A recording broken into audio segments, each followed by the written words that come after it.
আসসালামু আলাইকুম। আপনারা সবাই জানেন যে গতকালকে ব্রাজিল দক্ষিণ কোরিয়াকে ৫-০ গোলে বিধ্বস্ত করে দিয়েছে। বলতে পারেন যে একেবারে বারবিকিউ করে ফেলেছে। ওই ম্যাচটা জয়ের ফলে এখন ব্রাজিলের যে ফুটবল ফ্যান্সরা রয়েছে তাদের এক্সপেকটেশনটা একটু বেড়ে গেছে। এখন এক্সপেকটেশনটা কি? এক্সপেকটেশনটা হচ্ছে বিশ্বকাপ জয়ের এক্সপেকটেশন। তো আজকের এই ভিডিওতে আমরা কথা বলার ট্রাই করব এক্স্যাক্টলি রিসেন্টলি এই মুহূর্তে ব্রাজিল বিশ্বকাপের জন্য কতটা ফেভারিট সেই বিষয়টা নিয়ে কথা বলার ট্রাই করব।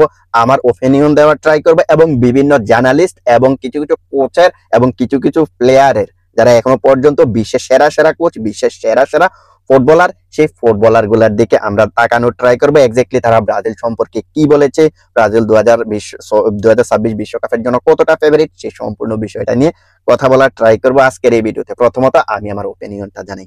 আমার মতে ব্রাজিল 2026 বিশ্বকাপ জয় করতে পারবে, এটা আমার ব্যক্তিগত ওপিনিয়ন। ভাই এটা আমার ব্যক্তিগত ওপিনিয়ন, আপনাদের ওপিনিয়ন কি সেটা আমি জানি না।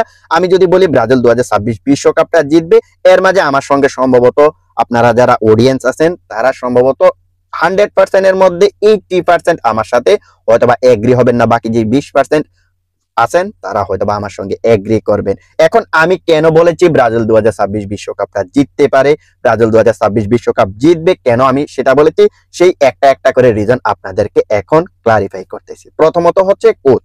দেখুন ব্রাজিলের হাতে এখন এমন একটা কোচ আছে যে কোচের স্বপ্ন কিন্তু প্রায় প্রত্যেকটা ফুটবল টিম, ন্যাশনাল টিম বলেন, আপনার লিগ বলেন, প্রায় প্রত্যেকটা জায়গায় কিন্তু এমন ধরনের কোচ দেখতে চায়। বাট সবাই কিন্তু এমন ধরনের কোচ পায় না। ব্রাজিল যেই ধরনের কোচটা এখন বর্তমানে নিয়ে এসেছে, এখন এই যে কোচটা ব্রাজিলের সে হচ্ছে কার্লো আনচেলত্তি, যিনি কিনা ইতিহাসে সর্বকালের সেরা যে কোচগুলার তালিকা করা হয়, যদি করা হয় তাহলে সে একজন হবে। এখন এমন একটা কোচ ব্রাজিলে যেহেতু আছে, আপনি আশা করতেই পারেন যে ব্রাজিল 2026 বিশ্বকাপে ভালো কিছু করবে, 2026 বিশ্বকাপটা জিততেও পারে। দেখুন ব্রাজিল যখন 2022 বিশ্বকাপের পর থেকে একের পর এক কোচ চেঞ্জ করতেছিল তখন কিন্তু তারা যোগবর্ণিত ফুটবলটা কিন্তু খেলতে পারে নাই। বাট কার্লো আনচেলত্তিকে যখন তারা নিয়ে আসলো, তারা কিন্তু এখন যোগবর্ণিত যে ফুটবলটা রয়েছে ব্রাজিলের, সেই ফুটবলটা কিন্তু খেলা শুরু করে দিয়েছে। আমরা একমাত্র বলিভিয়ার বিপক্ষের ম্যাচটা ছাড়া আমরা বাকি যে 4টা ম্যাচ দেখেছি কার্লো আনচেলত্তির, ওইখানে আপনি বলতে পারেন যে ব্রাজিল মোটামুটি যোগবর্ণিত ফুটবল খেলতেছে, ব্রাজিল তাদের পুরনো ছন্দে খেলতেছে, ব্রাজিল তাদের পুরনো ফর্মে ফিরতেছে।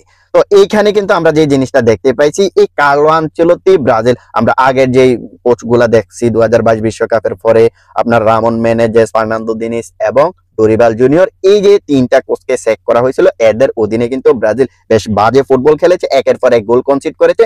বাট কার্লো আনচেলত্তি এসেই ব্রাজিলের এই টিমটাকে প্রথমত যে কাজটা করলেন সেটা হচ্ছে ডিফেন্সিভলি এই টিমটাকে স্ট্রং করার ট্রাই করেছে, আর তিনি এই জায়গাটাতে মোটামুটি সফল হয়েছে। যেখানে আমরা দেখতে পাইছি তিনি এখনো পর্যন্ত ব্রাজিলের হয়ে 5টা ম্যাচে পরিচালনা করেছেন, আর ওই 5টা ম্যাচ থেকে তিনি মাত্র একটা গোল কনসিড করছেন, একটা, অর্থাৎ টোটালি 5টা ম্যাচের মধ্যে 4টা ম্যাচে কিন্তু তিনি ক্লিন শিট রেখেছেন। 2022 বিশ্বকাপের পর থেকে এখনো পর্যন্ত ব্রাজিল টোটালি 10টা ক্লিন শিট রেখেছে।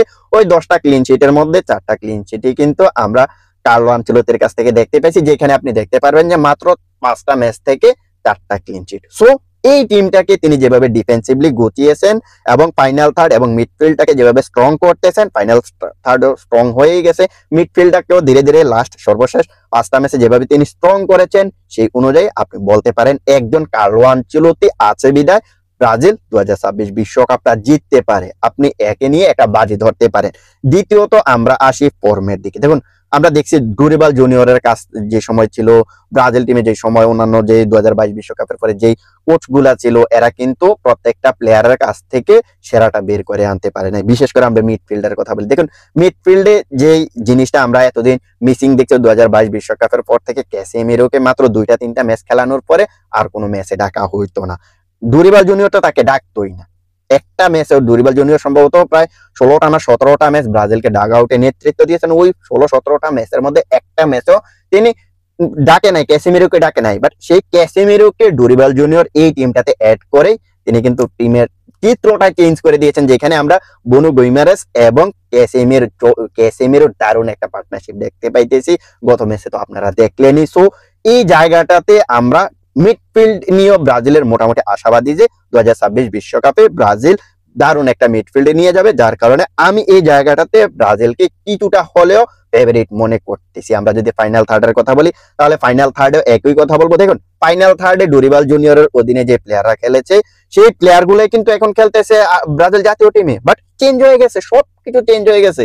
আপনি দেখেন ডুরিবাল জুনিয়রের অধীনে 2টা গোল দিতে ব্রাজিলের ফাটাফাটি হয়ে যেত, শুধু একটা মাত্র ম্যাচে সম্ভবত প্যারাগুয়ের এগেইনস্টে তিনি ওই কোপা আমেরিকা সম্ভবত 4টা গোল দিয়েছিলেন। বাট সেই টিমটাকে সেই প্লেয়ার গুলাই কিন্তু ছিল, সেই প্লেয়ার গুলাকে নিয়ে সেই টিমটাকে নিয়ে কার্লো আনচেলত্তি এই জায়গায় আমাদেরকে ম্যাজিক দেখাইতেছে, যেখানে আমরা ভিনিসিয়াস জুনিয়রের বেস্ট ভার্সনটা দেখতে পাইছি। গতকালকে আমরা দেখতে পাইছি এস্তেবাও উইলিয়ামের বেস্ট ভার্সন, আমরা দেখতে পাইছি রদ্রিগো, যে রদ্রিগোকে বাদের তালিকায় আমরা মোটামুটি অনেকে ধরে নিয়েছিলাম, আমিও অনেক কথা বলেছি, বাট সেই রদ্রিগো কিন্তু তার বেস্ট ফর্মে ফিরে এসেছেন। তো ফাইনাল থার্ডের সেন্টার ফরওয়ার্ডের কিন্তু আমরা গতকালকে দেখতে পাইছি মাতিয়াস কুনাও দারুণ খেলেছেন, তিনি একটা অ্যাসিস্ট করেছেন। তো সবকিছু মিলিয়ে গোলকিপার থেকে শুরু করে ডিফেন্স এবং ফাইনাল থার্ড মিডফিল্ড সব জায়গাতে ব্রাজিল এখন মোটামুটি দারুণ একটা টিম। সেই অনুযায়ী আপনি ব্রাজিলের এই টিমটাকে নিয়ে আপনি বাজি ধরতে পারেন। একমাত্র কোচ, বিশেষ করে আমি আরো একবার বলবো, কোচ কার্লো আনচেলত্তি যে কোচটা রয়েছে, সেই কোচের কারণেই কিন্তু ব্রাজিল 2026 বিশ্বকাপে বিশেষ করে ফেভারিট হয়ে যাবে।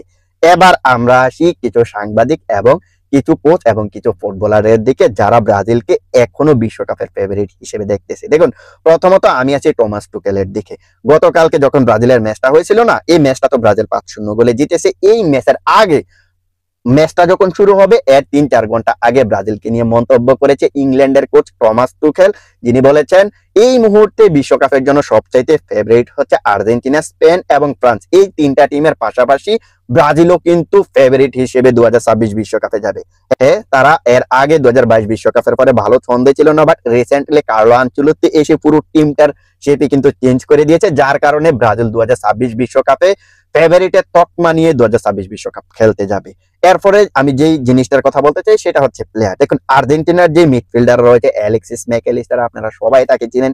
সেই অ্যালেক্সিস ম্যাকঅ্যালিস্টার বলতেছে আর্জেন্টিনা, ফ্রান্স, স্পেন এই 3টা টিমের পাশাপাশি ব্রাজিলও বিশ্বকাপের অন্যতম হট ফেভারিট হয়ে যাবে। হ্যাঁ, রিসেন্টলি ব্রাজিলের ফর্ম ভালো না, কিন্তু রিসেন্টলি এই মুহূর্তে তাদের হাতে যে কোচ আছে, তারা যেই শেপে ফুটবলটা খেলতেছে, এটা বিশ্বকাপ জয়ের একটা আগ্রাম বার্তা কিন্তু তাদেরকে দিতেছে। তো এইখানে আর্জেন্টিনার কাছ থেকে, যেহেতু আর্জেন্টিনার ফুটবলারের কাছ থেকে যেহেতু আমরা এমন ধরনের একটা কথা শুনেছি, সেই অনুযায়ী আপনি বলতে পারেন যে ব্রাজিল 2026 বিশ্বকাপের শুধু ফেভারিট না, অন্যতম ফেভারিট হিসেবে হয়ে যাবে। এবার আসি আমরা কিছু সংবাদ মাধ্যমের দিকে। দেখুন, মার্কা থেকে আমরা যেই আপডেটটা পেয়েছি, সেই আপডেটটি বলতেছে ব্রাজিল 2026 বিশ্বকাপে দারুণ একটা স্কোয়াড এবং দারুণ ফর্ম নিয়ে যাবে। তারপর আপনার আর্জেন্টিনার ভিত্তিক সংবাদ মাধ্যম টিওআইসি স্পোর্টসও এমন ধরনের কথা বলতেছে, ওলেও কিন্তু এমন ধরনের কথা বলতেছে। তো সবকিছু মিলিয়ে রিসেন্টলি আমরা যে জিনিসটা দেখতে পাইতেছি, ব্রাজিলকে ধীরে ধীরে 2026 বিশ্বকাপের ফেভারিট সবাই কিন্তু মানতেছে। ভাই, আমার কথা মাত দিলাম, আমি তো একজন নগণ্য ব্যক্তি, কিন্তু টমাস টুকেল সে কি ফুটবলটা কম বোঝে? টমাস টুকেল কোন টাইপের কোচ আপনারা তো সবাই জানেন। টমাস টুকেল, তারপর অ্যালেক্সিস ম্যাকঅ্যালিস্টার কি আমার চাইতে ফুটবল কম বোঝে? হ্যাঁ, তারা তো ভালো বোঝে। এরপরে বিভিন্ন যে সংবাদ মাধ্যমগুলো রয়েছে, এদের মাঝে যে জার্নালিস্টরা রয়েছে, তারা কি আমার চাইতে কম বোঝে?